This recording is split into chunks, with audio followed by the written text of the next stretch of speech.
তোর, আরে যার কেউ নাই তাই না টেনশন করে, যার টাকা নাই সে টাকা নিয়ে টেনশন করে, যার অভিভাবক নাই সে অভিভাবক নিয়ে টেনশন করে, যার মোবাইল নাই সে মোবাইল নিয়ে টেনশন করে। আরে আমি আল্লাহ তো আছি, তো আমি আল্লাহ তো আছি যিনি ইন্নাল্লাহ আলা কুল্লি শাইইন কাদির। আমি আল্লাহ রহমান তো আছি, আমি রহিম তো আছি, আমি গফফার তো আছি, আমি সত্তার তো আছি, সুবহানাল্লাহ, আমি গফফার তো আছি, আমি রাজ্জাক তো আছি। আরে আমি থাকতে তো টেনশন কি? বান্দা বলে যে কথা তো ঠিক, যার নাই সে এনে টেনশন করে। আমার আল্লাহ যদি আমার থাকে, আমার তো টেনশন করার দরকার। তার মানে আমি এতদিন টেনশন করেছি, আসলে আমি আমার আল্লাহকে রাখতে জানি নাই।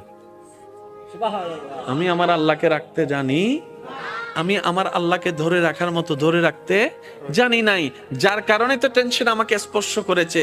সেজন্য দেখবেন আল্লাহ ওয়ালা যারা হয়, মাথার উপর ছাদ নাই কিন্তু টেনশন ছাড়া মুখে